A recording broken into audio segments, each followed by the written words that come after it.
So I think I got some bad news to report, and I'll get into that a bit. So I'm at the chicken coop again today. I haven't come down here very often with you. I mean, they're chickens. They kind of do the same thing every day. About 2 months ago, they started going into a molt. A molt is when they replenish their feathers in the fall time to prepare for winter. I tell you, they look a lot better. They got kind of scruffy over the summertime. We had a bout with mites, and we bought this powder, laid it all over the chicken run here, and in the coop, got rid of the mites, but the feathers were still in pretty bad shape. Now they've regrown their feathers. Everything's back to normal. The rooster still has a little bit of a bald spot on his tail there. I guess he doesn't go in the molt, I don't know. But unless one of the hens are getting on him for some reason, I don't know. Now this is the rooster that we bought last spring. To kind of give you a history on roosters, when we first started, we had 2 roosters. We had Frenchie and Roo, and it was just too many roosters. I mean, and so I guess we got rid of Roo because it was just too many roosters. They were just terrorizing the females. We had a lot of females too. I can't remember how many, but we just didn't have enough for 2 roosters. So we kept Frenchie, but ended up having to get rid of him. Now, there was such an outcry that we couldn't butcher him. I wanted to butcher him, but we couldn't because the subscribers were furious and said that I needed to give him away. You can't butcher Frenchie. You can't butcher a pet. Well, I want to be clear on this. These are not pets. This is food. And I protect my food a lot. You know, dogs come around here. That's what's so frustrating is dogs that come around here. You make a post on the community webpage and you tell them, look, you're going to have to get your dogs under control. Otherwise, they're going to come up missing. You better not make my dog come up missing. My dog's more important than those chickens. Well, my chickens are locked up. They're not running all over town causing havoc. But your dog is. And I have a legal right to protect the chickens. In Missouri, I can. I don't understand how people can be so irresponsible with dogs and then think that you are the one that's irresponsible when you have to take care of your chickens or your cat or whatever. So, yeah, back to Frenchie. So we gave him away. Then we had a Brahma rooster. He was beautiful, 15 pounds, just beautiful. We actually had 2, supposedly. I don't think he was really a rooster. When you buy them at the hatchery, they mark with the back of their heads with a green marker. And they said he was a rooster, but they do get it mixed up. They say they got a 90% accuracy rate, but it's more like a 5% accuracy rate. So I don't think he was a rooster, but regardless, we had a storm one night and knocked off the top, and he got up on the top. He didn't go, the storm just, I think, confused all of them. They didn't know what to do. So instead of going into their chicken coop like they normally do, they all roosted right up here in the rain. Of course, the top wasn't on at that time because it blew off. So I tried to get him, this supposedly rooster, and he flew off in the woods. Well, I thought, well, I'll get him in the morning because I just couldn't find him. But he never returned. So we lost that one, which was no big deal. That's why you have 2 roosters. Although 2 roosters can be too many for the hens, so you got to weigh it all out. So that big one, I'm glad he survived, is the point. But he broke his leg. He was so huge that when he got up as a roost and he jumped down, he broke his leg. And I had to put him out of his misery. I hated that. It was a beautiful rooster. So then we bought this black one here from some gal. She didn't want a rooster, make too much noise in the neighborhood. She just wanted hens. So she made us promise that we wouldn't butcher him, and I think she charged us $10 for him, which was fine. Brought him home. I was hoping that he would start mating, but I think he was too young. I think after analyzing what she had said, she bought him in August. So he wasn't old enough by the time spring time came around. So that meant when spring came around, we wanted to incubate. He wasn't mating. So that was, I guess, kind of a good thing because that was the same time Carolyn's son wanted to help me move over here. We bought that camper. We were so busy getting that all set up and getting the solar panels set up, I don't think we'd have had time to raise chicks on top of it. Kind of worked out well. But I'm a little concerned about this rooster. I've never seen him mate with one of the hens, ever. I've Googled it. That's not possible. But when I watched Frenchie, he was on the chicken 90% of the day. He was just constantly mating. Same with Roo. That's why it was so abusive. They were just constantly mating, and then we got rid of Roo, and that just gave Frenchie more time. This guy, he's just never mated that I can tell.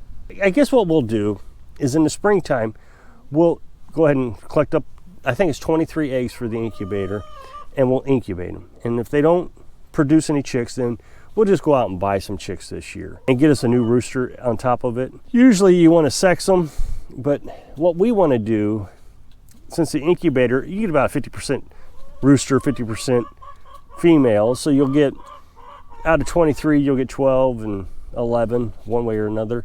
So you butcher the roosters. Well, if we had this rooster, we weren't going to have to replace him, but if he doesn't produce any offspring this spring, we will just keep a rooster out of that batch and then butcher the rest. And I know people just think it's absolutely ludicrous that we butcher chickens, but again, they're food. I don't understand why you wouldn't. We don't want the roosters. Can't really sell them. I mean, you can kind of give them away. I mean, unless you find a guy like me who just needed a rooster and you're willing to pay 10 bucks, but you know, what are we talking, $100 basically if we sold 10 bucks each? And I thought he was breeding. If he wasn't breeding, I wouldn't have paid 10 bucks, I'd have paid 5. It's just a tough subject. Now, I don't butcher on YouTube. I get demonetized, and you do YouTube for revenue. That's my job. So demonetizing a video just doesn't make a lot of sense. One of these days I might do a membership. I'm not a big fan of that, making you pay to watch my videos, but there's some videos that I know some people would like to see that can't because YouTube demonetizes them. So I don't know, maybe you put down in the comment section if you'd be interested in seeing those kind of videos and paying for a membership. That'd be strictly up to you if you wanted to do that. So like I was saying, we'll just go out and buy them. There's a farmer lady over there that we've bought chickens from before, like $2 or $3 a piece. It's not a huge price, just to get us back to one again. What we want to do, we've tried for 3 years now, is have 3 age groups of chickens. The grandparents, the parents, and the grandchildren. Just so I can keep this straight, because I always get confused on how to explain it. So in June, we would start a new batch, whether we go buy them or incubate them. So that's the grandchildren. Then you got the parents, and then you got the grandparents. Well, the grandparents would get butchered in August. They'd be 3 years old. So then the parents would stop producing in August. But that being said, the grandchildren would start producing in August. And they would start producing and then produce all winter long. These guys will stop during the molt. For 2 months, you won't get any eggs. We're starting to get 3 to 4 eggs a day now because they're through their molt. But if you had the grandchildren, you would get eggs all year round. You get a bunch of eggs, about May, all the way to August. And then the 2 oldest groups would stop, so you butcher the oldest because they're not going to produce through the winter hardly at all. Keep the parents, and then the grandchildren would start producing eggs. That's how we want to get this set up. Just haven't ever had a chance. You know, last winter, or last November, a year ago, 13 months ago, we had a dog attack the chickens and got the oldest group, which we thought, well, that's okay, we'll incubate in June. That'd still give us 2 groups, because that's what we had was 2 groups. But then we didn't have a rooster to incubate. It just hasn't worked out. Hopefully we'll get it to where we have 3 age groups. Now this year we're going to do things a little different. The house is just too small to raise chicks. We've done it 2 years now, I think. We raised chicks in the house, and now we got the washing machine. There's just no room. So what we'll do is, of course, we'll bring the incubator into the house. And this is the incubator. It's called Nurture Right 360. This is a really nice incubator. It automatically turns the eggs every so often, and it auto stops turning the eggs 3 days before hatch date. There's an external water fill, lots of buttons to control everything, the temperature and the humidity, and this is one of the best I've ever seen. And I don't think it was horribly expensive. I mean, it was pricey, but I didn't see it outlandish. It was, I think, $150. And you get this on Amazon, but you can also get it at Orscheln's. I really like this one The nice thing is we can run it on the batteries, solar panels. I think it was like 80 watts or 60 watts of power, but that heater's not running all the time. Turns on for a little while, shuts off for a little while, turns on for a little while. Now, in the house, since our house is so small, this is right next to our bed, it's blinding light, the temperature controls. So you have to put something over it, otherwise it just, you won't get any sleep. We'll incubate the eggs, and if nothing comes out of the incubator, like I said, then we'll just go buy them. But I would prefer to incubate. It's nice being able to be self-sufficient. I'd like to get to that point. I think, fingers crossed, we've got all the dog problems under control. Saw a dog the other day. Carolyn got in a heated debate on Facebook with the townspeople. Keep your dogs locked up. I mean, you just got to be serious with them. I know somebody's going to say, you need to put a fence around your property. Well, then chickens don't become cost effective. If you're having to deal with all the junk, I mean, besides that, coyotes are still going to get in, bobcats are still going to get in. Got to deal with all that. You got to learn how to deal with it. The chickens are fenced in. Yes, the property isn't fenced in, but the chickens are fenced in. And if there's a dog that can rip off a window of your chicken coop, there's a real problem with that. And I'm not the only one that's complaining about chickens. I mean, over there, maybe last year, we drove down the road, and I bet there was 15 dead chickens on the road. Some dog dragged them all out. Once they're incubated, or once we buy them, then we have to raise them for, I think, 8 or I forget how many weeks. I think it's 8 weeks. Until it's warm enough that they can go outside. In the house, next to the wood stove, a few times a day, it was warm enough that we didn't have to worry about it. But at nighttime, we let the temperatures drop. So what I would do is about 4 times a night, I would get up and fill a 2-liter bottle with hot water, just from the water heater. And I think the water heater gets up to about 150 degrees. And then chickens can surround themselves around that. A couple times, though, there's been a problem, and like the cap will leak. And so then you're up in the middle of the night trying to clean the whole thing out, keep chickens warm because they're just freezing to death. So it's not the best method, but it's a lot better than trying to figure out how you're going to get enough electric to run a lamp. But I think this year we have a little bit better of a solution. So this year we're going to put them out here. Now there's no heat out here, so that's going to be a big problem.